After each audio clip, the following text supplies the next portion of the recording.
It's Cinemassacre's Monster Madness, GodzillaThoN.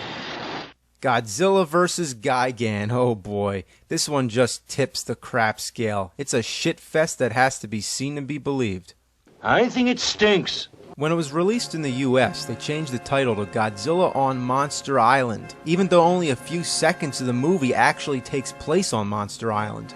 That's like calling Indiana Jones and the Temple of Doom Indiana Jones in Shanghai, but even that's being generous. The plot concerns a comic book artist who's commissioned to work as a conceptual designer for a children's playground that's monster-themed.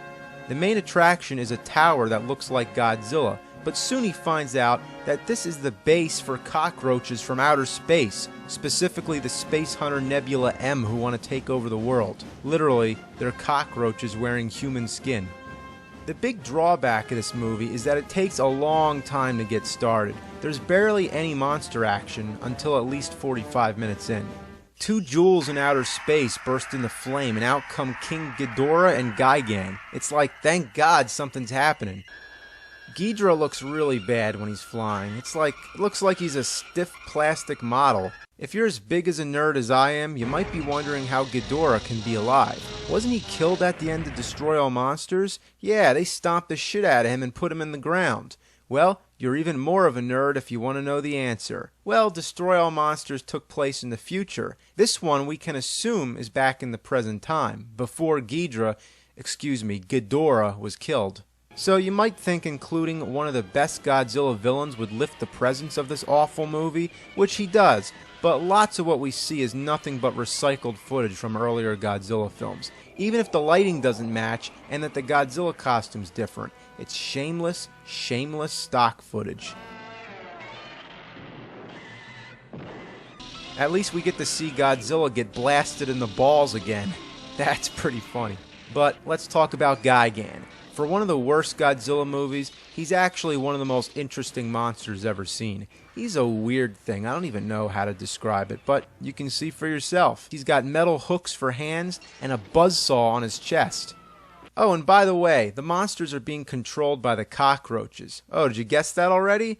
Yeah, you're catching on. But the military sure doesn't catch on. When are they going to learn that planes can't kill giant monsters? It never worked before, so why would it work now? So Godzilla comes to save the day, and he brings with him sidekick Anguirus. And as if this movie hasn't already been pretty strange, the monsters start talking. Hey, Anguilla! What do you want? Something funny going on. You better check. Oh, yeah. Hey, Anguilla, come on. There's a lot of trouble ahead. I have no clue what the hell they're saying. But I've heard that in the original Japanese version, you don't hear them speak. They're speech bubbles. Kind of fits the comic book theme, but what asshole decided that they needed to actually talk?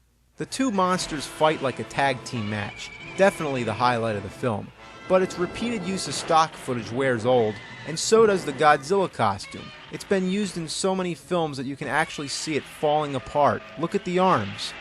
I can deal with that. But would it have been too much trouble to keep the famous Godzilla roar from fucking up? You gotta be joking, what happened?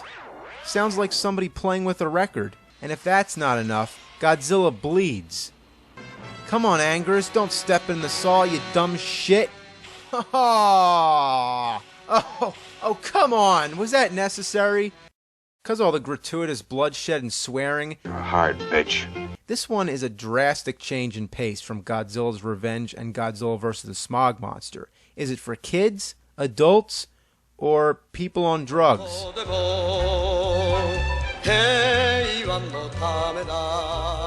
Yeah, people on drugs.